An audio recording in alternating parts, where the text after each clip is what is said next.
Olá pessoal, tudo bem? Sou o professor Bruno Lima, professor aqui do Estratégia Concursos, e nós estamos dando início agora ao nosso módulo de estruturas lógicas, que, diga-se de passagem, é um módulo fundamental para que você consiga entender o que nós chamamos de lógica proposicional. Essa lógica que a gente vai estudar aqui, que é a lógica das proposições, a lógica do cálculo proposicional, o nosso pontapé inicial se dá com esse módulo, que é o módulo de estruturas lógicas, que eu já vou avisar para você aí do outro lado, tem que ter paciência porque é um módulo extenso.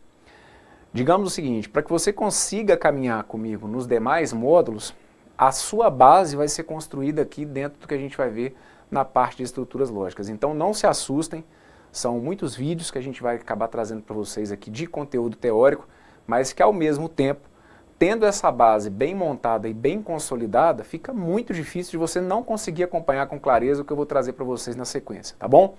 O que por muitas vezes eu vou avisar vocês aqui é que não adianta, pelo menos a meu ver, ficar tentando queimar etapas, não adianta, principalmente para quem nunca viu esse conteúdo, não adianta muito querer encurtar alguns caminhos no intuito de poder deixar um ou outro conteúdo de lado. Claro, dependendo do perfil da sua banca, pode ser que às vezes um ou outro ponto realmente não seja assim tão importante, mas ao mesmo tempo, o que eu posso te garantir é isso. Se você tiver um pouquinho de paciência e tempo, que acaba sendo necessário mesmo, para poder acompanhar esse módulo nos detalhes que eu vou trazendo para vocês aqui nas videoaulas e também, claro, para vocês que acompanham aí o conteúdo em PDF, se vocês conseguirem caminhar bem conosco nesse módulo, meu amigo, você sai daqui com uma base que, conforme eu falei, dificilmente você fica com dificuldade no que a gente tem que ver na sequência do curso, perfeito?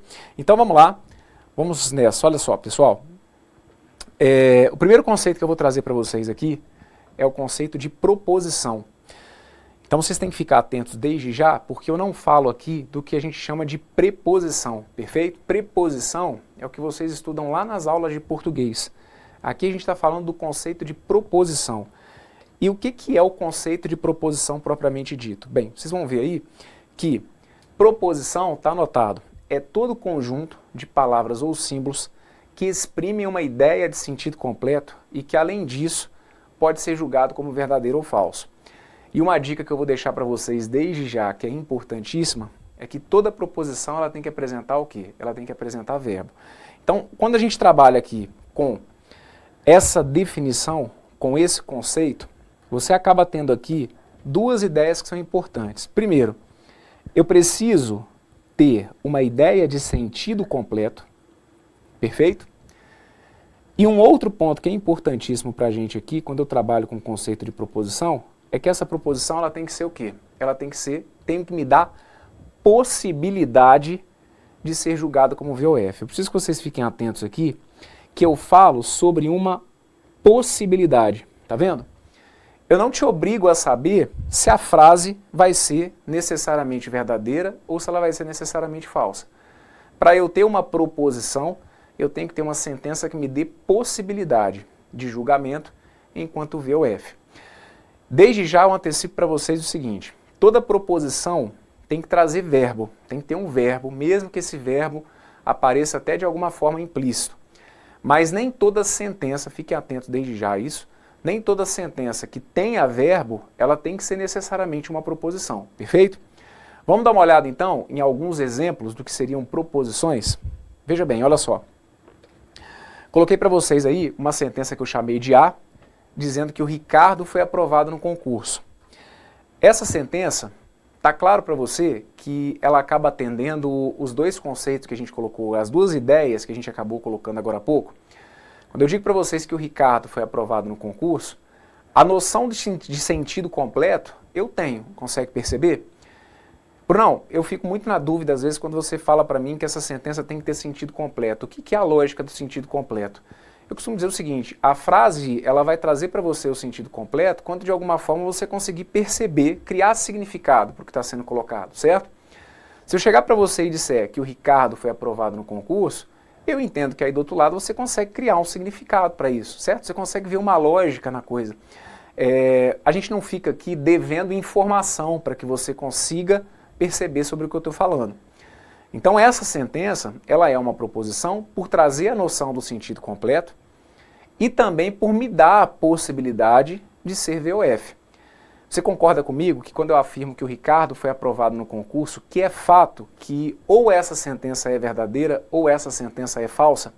Que não tem como eu ter aqui um terceiro valor, ou mesmo que não tem como aqui eu deixar de imaginar que ela vai ter que assumir algum desses dois valores, perfeito?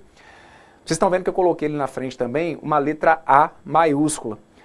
Dentro da lógica proposicional, vai ser muito comum a gente trabalhar com uma linguagem simbólica. Então é muito importante que desde já, aí do outro lado, você entenda que uma proposição ela vai poder ser representada tanto por uma letra maiúscula quanto por uma letra minúscula. É comum nas provas, tá? A gente ter situações em que o examinador traz a representação por letra maiúscula, como ele traz também a representação por letra minúscula.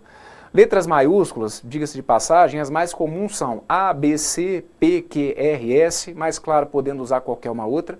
E quando a gente trabalha com letras minúsculas para representar proposições, na maioria das vezes, vocês vão ver aí nas questões, eu utilizar a letra P, a letra Q, a letra R, como representações de proposições com letras minúsculas, tá bom? Mas não existe uma regra para isso, para eu ter que usar uma letra maiúscula ou uma letra minúscula na hora de representar uma proposição, perfeito? Muito bem. Então aqui, moçada, quando eu trabalho com vocês com essa sentença que está aqui, ó, Ana namora e Gabriela é professora. Quando eu digo para vocês aqui, olha, que a Ana namora e que a Gabriela é professora, desculpa, que a Ana namora André e que a Gabriela é professora, vocês vão perceber que a gente cai numa pegada muito semelhante à da questão anterior, perfeito? Então, o que a gente vai ter aqui? Vocês vão perceber que eu vou ter a noção do sentido completo, ok? E mais do que isso, a possibilidade que aquela sentença que está ali, ela seja verdadeira ou falsa. Não cabe a você aqui nesse momento, isso é muito importante que você entenda desde já, não cabe a você aqui nesse momento tentar verificar se essa frase que está aqui é verdadeira ou falsa. Fica muito atento a isso que eu estou falando para vocês, tá bom? Quando eu digo para vocês que a Ana namora o André e que a Gabriela é professora, não é para você necessariamente acreditar nisso que está sendo dito. Não é para você, por conta própria, falar assim, ah, professor, então a Ana namora o André, né? E a Gabriela é professora. Não, não necessariamente. O que a gente vai ver aqui ao longo do nosso curso é que se for para eu considerar isso que está aqui verdadeiro, o enunciado vai me dizer, ou se de alguma forma eu precisar descobrir o valor lógico daquelas duas informações, o enunciado vai ter que me dar margem para que eu consiga concluir qual que é o valor da primeira parte, qual que é o valor da segunda. Num primeiro momento, dentro desse bloco aqui, a gente está começando a mexer com a parte da lógica proposicional.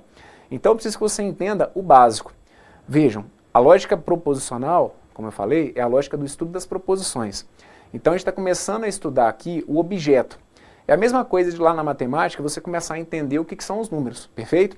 Então é muito importante que vocês entendam aqui, desde o início, o caminho que a gente vai ter que percorrer para trabalhar com esse tipo de sentença. Quando eu digo para vocês, então, igual eu coloquei ali, que o Ricardo foi aprovado no concurso, eu preciso que você se acostume com a ideia de que não necessariamente o que eu estou escrevendo é verdade. Porque a gente está muito acostumado a fazer leituras de sentenças, né? Como eu costumo falar para vocês, às vezes numa prova de português, se você pega um texto, e se lá no meio daquele texto, né, foi dito, por exemplo, que o Ricardo foi aprovado no concurso, numa prova de português, na leitura de um texto, na interpretação de um texto, se aquela informação é passada, você acredita naquilo porque parte do princípio que a gente tem como um combinado que se aquele texto é a referência para análise das minhas alternativas, eu acredito naquilo que está sendo colocado ali, certo? Só que do ponto de vista lógico, você vai ter que começar a se acostumar com a ideia, que inclusive eu vou deixar anotado para vocês aqui, que é o seguinte, olha, você vai colocar para mim aqui, Ricardo foi aprovado no concurso, coloca para mim aqui, olha, que ou essa sentença é verdadeira, ou essa sentença que está aqui é verdadeira, ou essa sentença que está aqui é falsa. Perfeito? A mesma coisa aqui na letra B. O que você vai dizer para mim sobre a letra B? Você vai dizer para mim que a letra B, ou essa sentença que está aqui é verdadeira, ou essa sentença que está aqui, ela tem que ser o quê? Falsa. Então fica ligado, por quê? Você só acredita, conforme eu disse, você só acredita que, por exemplo, o Ricardo foi aprovado no concurso se o enunciado te avisar ou se de alguma forma você conseguir tirar aquela conclusão do ponto de vista lógico, sem adivinhação. Essa que vai ser a sacada no primeiro momento, moçada. Aqui não tem adivinhação sobre o que vai acontecer com as proposições, perfeito? Sobre os valores que essas proposições vão assumir. Lembra que eu falei a questão do verbo? Tá claro para vocês? Na primeira sentença, Ricardo foi aprovado, eu tenho ali um verbo, certo? Eu tenho o verbo ser. Na minha sentença B, eu tenho um verbo, na verdade eu tenho até dois verbos, né? Eu tenho ali o verbo namorar e eu tenho o verbo ser. Aí na sentença C, veja, se você for dar uma olhada na sentença C, você pode virar e falar para mim o seguinte: professor, então essa sentença C, ela não é uma proposição, né?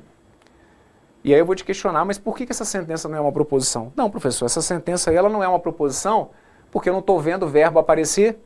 Ali na sentença C está sendo dito que 3 ao quadrado é igual a 1 ao quadrado mais 2 ao quadrado. Como ali não tem verbo, aquela sentença nem é proposição, não é isso? E aí não. O que a gente combinou? O que eu mencionei agora há pouco? Esse verbo, ele pode até de alguma forma aparecer implícito. Escutem a minha leitura, quando eu digo para vocês, olha, 3 ao quadrado é igual, olha aí a presença do verbo, o verbo ser, certo? 3 ao quadrado é igual a 1 ao quadrado mais 2 ao quadrado. Tenta entender o seguinte, essa sentença tanto tem sentido completo que você consegue, do ponto de vista matemático, julgar para mim essa frase com valor lógico o quê? Com valor lógico falso. Quando eu digo para vocês que 3 ao quadrado é igual a 1 ao quadrado mais 2 ao quadrado, 3 ao quadrado dá quanto? 3 ao quadrado dá 9, perfeito? 1 ao quadrado vai dar 1. 2 ao quadrado vai dar 4. Então dizer que 9 é igual a 1 mais 4, é claro que isso está errado. Então até pelo fato de você conseguir criar um significado para julgar essa sentença como uma sentença falsa, é porque você percebeu que essa sentença ela acaba tendo sentido completo, ok? Então essa que está aqui, ela é uma proposição, prestem bastante atenção no que eu vou dizer. Ela é uma proposição assim como as duas anteriores. Só que essa que está aqui em particular é uma proposição para a qual, com base no meu conhecimento matemático, eu consigo garantir que ela é necessariamente falsa. Sobre as duas primeiras, como eu não sei quem que é o tal do Ricardo, por exemplo, é claro que para um dado Ricardo, aquela primeira sentença pode ser V como ela pode ser F. Agora, a sentença C não tem discussão. Matematicamente, a gente consegue garantir que essa sentença C ela tem que assumir um valor lógico necessariamente o quê? Necessariamente falso. Então deixa anotado aí para mim. Essa sentença que está aqui, olha, ela é, e já vou começar a acostumar você com esse termo que está aqui, olha, ela é necessariamente, essa sentença que está aqui, ela é necessariamente falsa. Ok? Dá uma olhada comigo aqui na letra D. Na letra D eu digo para vocês o seguinte, olha, se Ricardo é servidor do INSS, então ele é técnico judiciário. E aí você pode questionar para mim o seguinte, professor, eu acho que essa sentença que está aí está errada. Eu acho que essa sentença que está aqui ela é falsa. E aí é onde eu tenho que começar a te trazer para a realidade do que eu vou precisar, da forma como eu vou precisar que você pense na hora de uma prova. Porque se daí do outro lado você está pensando comigo, ah, Bruno, se Ricardo é servidor do INSS, então ele é técnico judiciário. Para mim essa frase pode ser falsa. Essa frase pode ser falsa porque o Ricardo pode ser servidor do INSS e pode ser que ele não seja considerado um técnico judiciário. Perfeito. Eu digo o seguinte, se a gente avançar um pouquinho mais no curso, eu posso até te dizer que a sua construção, a sua justificativa, ela está até perfeita do ponto de vista lógico. É isso mesmo. Se a gente tivesse certeza aqui que o Ricardo é servidor do INSS, que ele não é técnico judiciário, essa frase que está aqui realmente seria falsa. Só que onde que está a pegada aqui da história? Eu preciso que você entenda que não cabe a você fazer essa suposição. Olha como que a gente vai ter que se controlar às vezes. Ah, o Ricardo pode ser servidor do INSS e ele pode não ser técnico judiciário. Sim, isso pode. Agora, como você concorda comigo que pode acontecer do Ricardo ser servidor do INSS e também dele ser técnico judiciário? Pode acontecer do Ricardo não ser servidor do INSS e ele ser um técnico judiciário? Como pode acontecer dele não ser um servidor do INSS e também não ser um técnico judiciário? Então aqui na realidade, o que eu preciso que você comece a pegar a ideia é o seguinte, pode acontecer de tudo a partir do momento que eu não tenho certeza de quem que é esse Ricardo. Se existe essa função técnico-judiciário, sim ou não, dentro do INSS. Está conseguindo perceber? Conseguiu perceber a diferença do que a gente fez nas sentenças A, B e D para o que estava na sentença C? Conseguiu perceber que todas essas sentenças, elas são proposições? Mesmo a gente tendo ali dúvida sobre a veracidade, mesmo não sabendo se é verdade ou se é mentira o que está sendo colocado, mas você consegue perceber que todas elas são proposições? Todas são proposições porque atendem o básico do que a gente precisa para caminhar nesse curso, quer entender que são sentenças que me trazem a noção de sentido completo e que podem ser avaliadas como VOF. E que, além disso, elas trazem o verbo.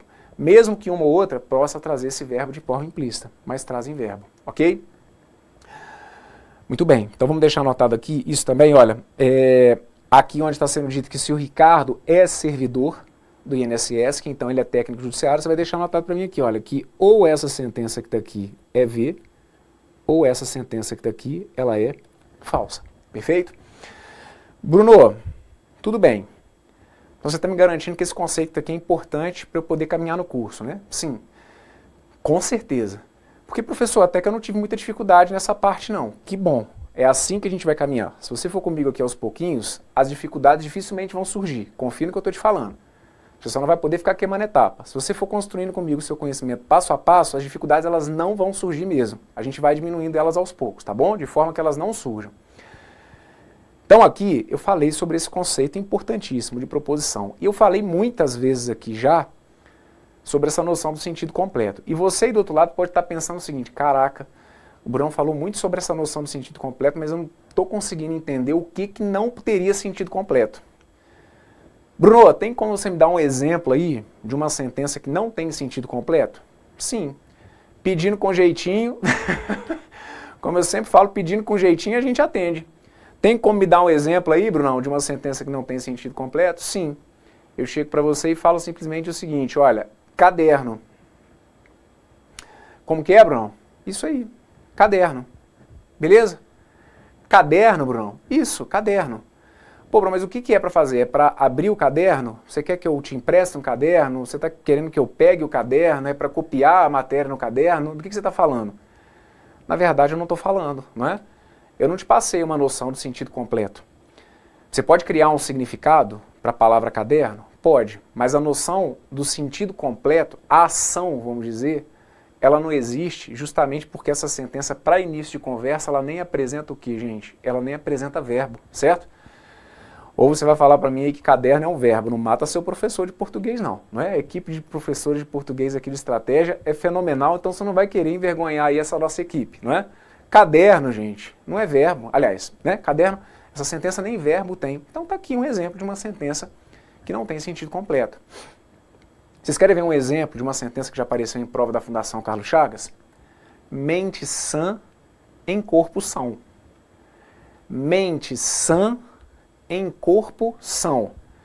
De novo, não vai matar a galera do português aí do coração, não. Ah, Bruno, tem verbo aí no final, né? Tem o são.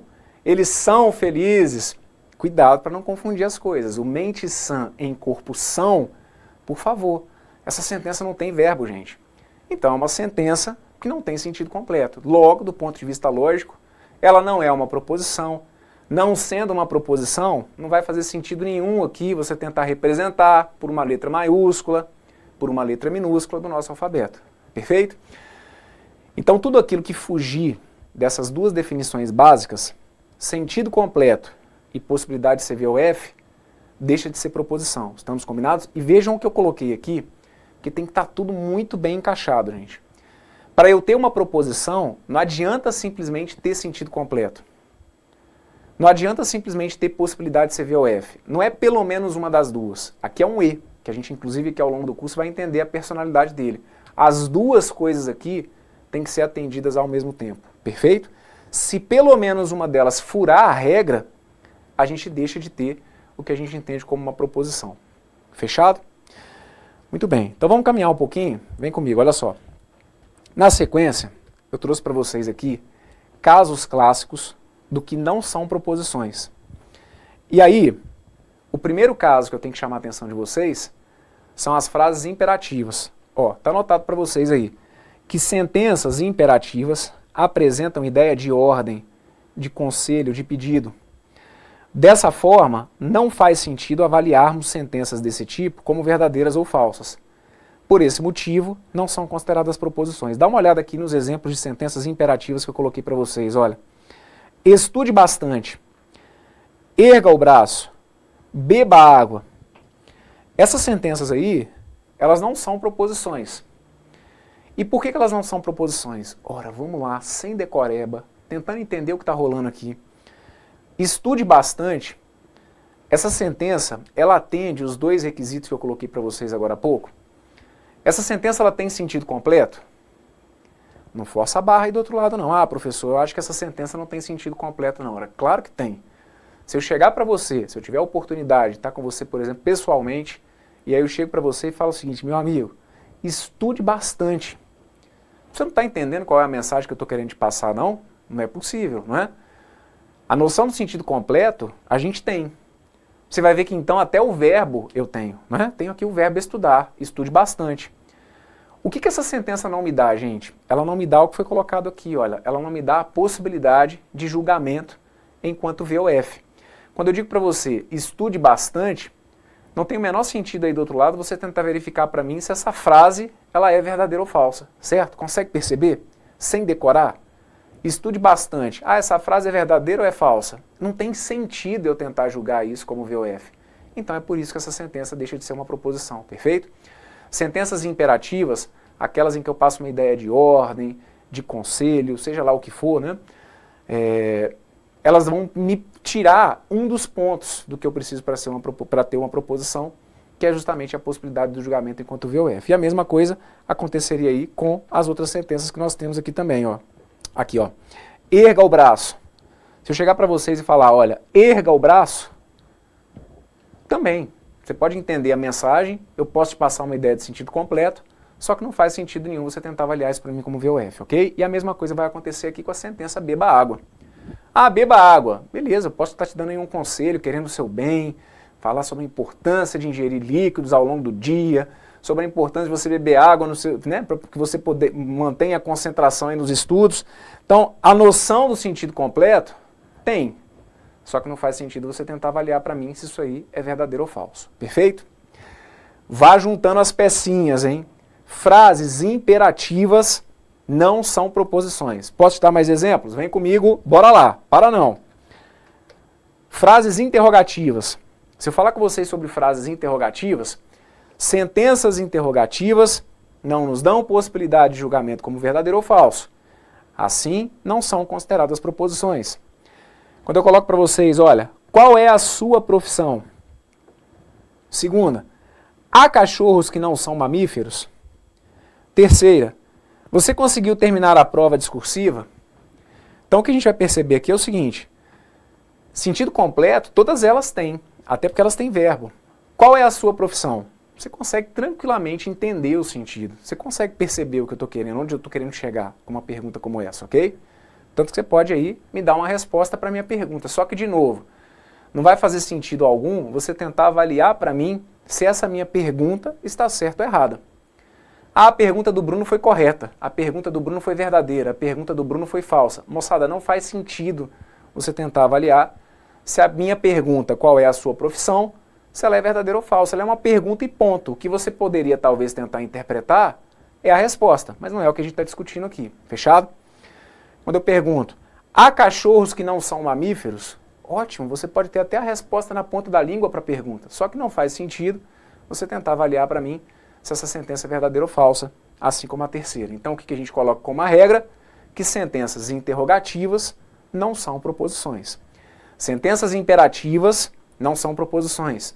Sentenças interrogativas não são proposições. Pela ausência de sentido completo? Não. Pela ausência de possibilidade do julgamento enquanto VOF, conforme consta aí no seu material. Olha a próxima que eu separei para vocês. Frases exclamativas.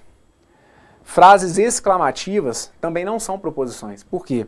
Frases exclamativas externam sentimentos, sensações, reações a determinados atos.